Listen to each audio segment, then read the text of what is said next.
Hey, obviously really excited for Kata, Jay Sean, and Caleb, as well as our entire team, because I think they're teammates. We just told them up after practice, and it was a mob scene, going down the line with Kata. Big guys go crazy. We've known that all year. We've got something special with those guys pulling for each other. But they were so happy for Kata, and really happy for JT, and really happy for Caleb, and Norley tore a couple of those guys ACL tackling them, so we had to put a stop to that. But really happy for those three guys. I think it's well deserved, given where when we do all conference teams, we inevitably look at where do teams finish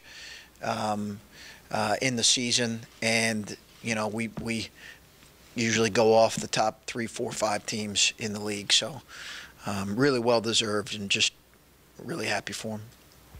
Chris, you've won this award in the Big Ten, Big South, Big East. Is any desire to eventually get to the Big West and the Big Sky and the Big 12 and complete the sweep? Yeah. No, we'll stay with the Big Ten for a while, and I think it's the coaches having your peers vote. I mean, obviously you guys, I appreciate that too, but having your peers vote is a really nice thing. But I think we've been really blessed. Coaches at times, I really feel like we get too much. Head coaches get too much credit. Now we get our fair share of blame too, right? And that comes with the job. But I've got an outstanding staff, and it's really a collaborative effort. It really is. Ryan Peden and Mike Schrage and Terry Johnson, and having David Egelhoff, who's a holdover from Thad's staff, and Scooney Penn and Kyle Davis and Mike Nettie. Those guys are really, really important to what we're doing, and I want them to feel a part of this and share in this award. I really do. And they're as deserving as I am. I get that, it's a collaborative thing, but you've been a head coach for 7 years, and you've won the Coach of the Year 3 times. It's a pretty good success rate. It's just how do you, compartmentalize that success, and what does that say about you as a coach, you think? I think we, just like this year, Bill, we've really had we've really had guys that have embraced how we'd like to coach, and I'll never forget, I'll never forget when I was at Gardner Webb and I got the call from Dan's counterpart and from my athletic director, and it was such a hard rebuild there. So in year 3, when you got that call, it really did mean something. But I think I've been reminded as to how special it is to work with guys who embrace how you want to do things. Like this group could have resisted, and I think there were probably at times where they fought it, and we had to grab them and say, hey, listen, this is what we believe, this is how we want to coach. But just feel really blessed. And then, listen, as I've said over and over, to walk into a situation where you get to coach Kata Bates-Diop and Jay Sean Tate, and not only that, but them have a kind of a sour taste in their mouth. So being a really motivated group is, I'm not saying, I'm not downplaying what our coaching staff did, but that was a benefit for us for sure. And I've got some real concerns about, the lack of depth in the classes behind those guys, and how we're going to survive moving forward. But I really believe that Thad and his staff deserve a lot of credit for having guys of that caliber. It's not been a good couple of days for a number of coaches around the country, and it's obviously a really good day for you. Do you allow yourself to reflect on it from that aspect at all? Well, my wife said the same thing, and she said what you had said earlier, late last night, we kind of gotten word, and she said the same thing. Hey, think about this. You've been doing this 7 years, and you need to take time to appreciate it. And I asked her if she realizes who we could potentially play in the Big Ten tournament. Northwestern team that is pretty good, and a Penn State team that has handed it to us. So, I think that right now, from my perspective, this is a great time of year, but it's really for your players. If you ever want to be humbled, check and see Coach of the Year list from various leagues from back 5, 10, 15 years ago, and where some of those guys are at now. So we're moving forward as hard as we can move forward. Coach, obviously, these are, they're personal awards and they feel great, but there's still, obviously, you have games you want to win. But what do these signify for where the program is versus where a lot of people thought it would be after year one? Well, it's, I've said this to you guys, or at least I maybe intimated it to you, that we felt like as we got into this thing, and I don't know if we knew for sure, but we felt like potentially we could get to some type of postseason NIT or maybe if things went really well for us with some of the older guys, and we also felt like we had some work to do in recruiting and because of the classes behind these guys in terms of just depth and numbers. But I think that what it says is that we're off to a good start, that we've got a group that has bought in, embraced, and I think it affirms or validates maybe in their mind what we have been preaching, that not only are there great team accomplishments, but along with any kind of team accomplishments come exciting individual acknowledgments as well. And I think that's good when you see a teammate get Player of the Year and another one get Second Team and another one get Freshman of the Year, and they're all completely deserving. All three of those guys, like I said, I'd have been driving to league offices if they. I'm so happy that they got their awards. So. And just how have you kind of balanced the last couple of days with rest that you said you guys needed and preparing for Friday? Well, I think today was good because we practiced. We were able to kind of talk about these awards, and I said, okay, let's move on from this exciting day. Enjoy it. You've earned it, but let's move on. I think would have given it back for just a piece of that championship. We certainly would all have given it back for a piece of the league championship. But we had tomorrow. We'll have off tomorrow, and then hopefully a good day of preparation. We were pretty good today, but even today I sensed our guys were a little bit fatigued. And not everybody, but the guys that you would expect me to say are a little bit fatigued. They're just still a little bit fatigued. You've talked about this before, the conversations you've had with Caleb before the season about maybe being a little passive at times, and when you're going into a conversation like that with a kid who you don't really know all that well, how did you approach that? Did you just shoot him straight, or did you soften it at all to kind of get him to where you needed it to be? No softening. Yeah, high achievers I think want to be told the truth, and there wasn't anything antagonistic on my end, but I think high achievers that want to get better, we all want to be told the truth and how we're doing our job. And it was a little bit like I'm talking to you right now. It was literally that specific. Hey, these are the things that I've heard about you, and also these are the things that I've observed.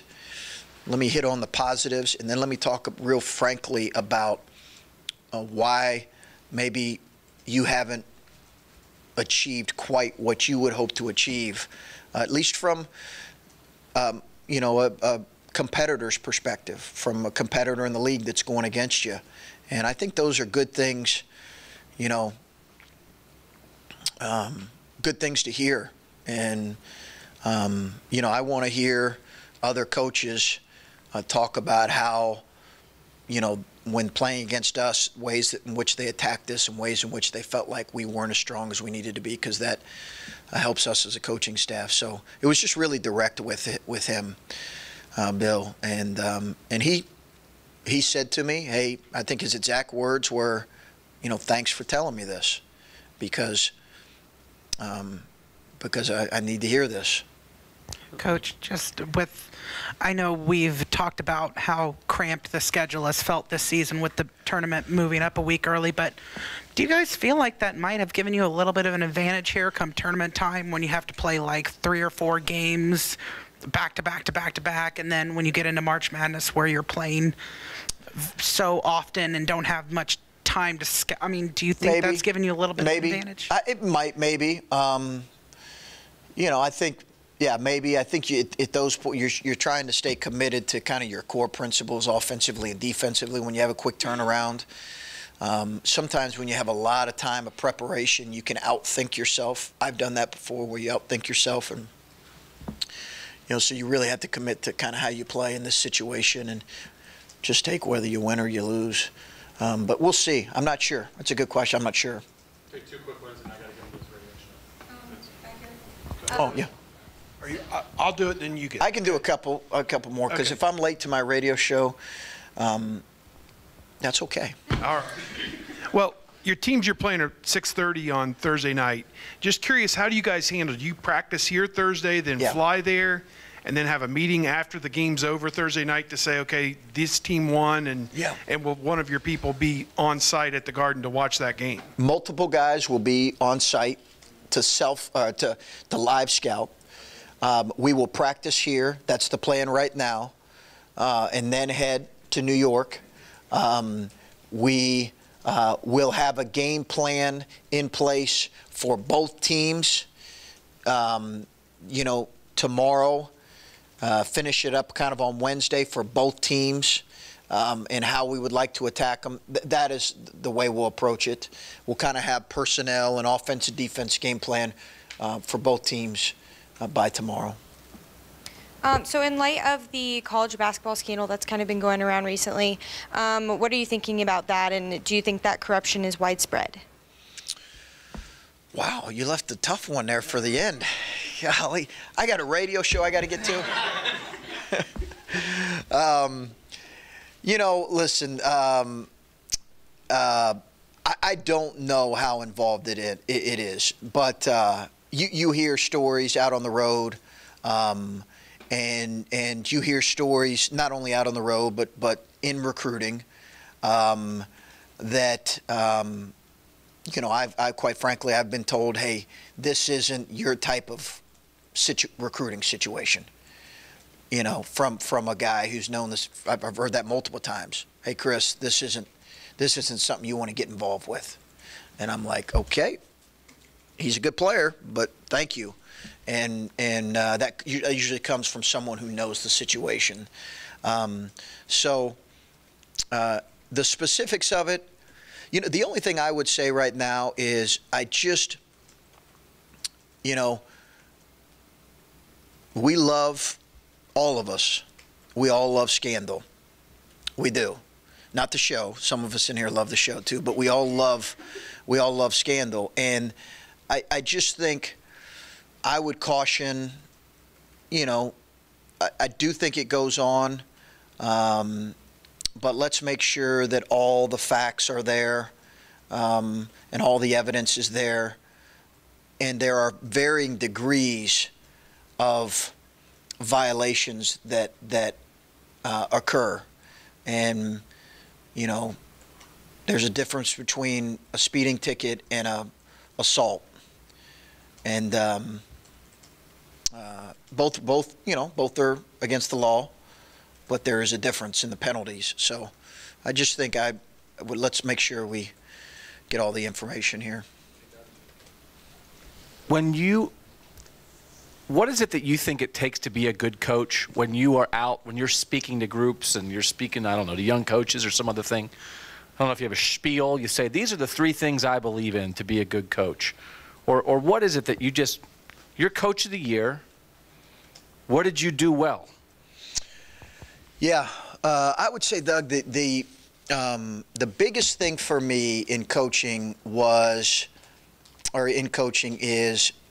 I want to be at a place, and I am, and I have been, where I can coach to my convictions, coach what I believe. And you're probably asking me, well, what is that? Well, I want to coach guys that want to get better. I want to coach guys that are high achievers. I want to coach guys that are going to be interested in not just being athletes, but being student athletes. Not to say they're going to be here all 4 years. They may not, but they care about their academics. I want to coach guys that want to be held accountable, and they're saying, hey, they and their families are saying that's what we want. And so I want to be at a place where I have an AD that empowers me not to cheat and to do it the right way, and understands that, hey, with that means you might not be able to be involved in certain situations. And I don't know that that's always, not everybody does it that way. And there are guys that have won at a really high level that do it completely different than I do it. And I look at that and have respect for how they do it, and I try to learn from how they do it. But there are some things that I'm not going to come off of in what I believe. And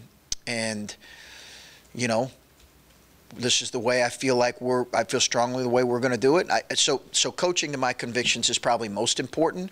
And when I talk to young coaches, that's probably one of the first things. Have a core set of beliefs or values that you believe in, embrace those, and don't come off them. And find a group that is willing to embrace that. And if you do, good things will happen, usually. You got to get a little bit lucky, and you got to have good players, for sure. And we've had both of that. Okay. All right. Okay. Thank you, guys.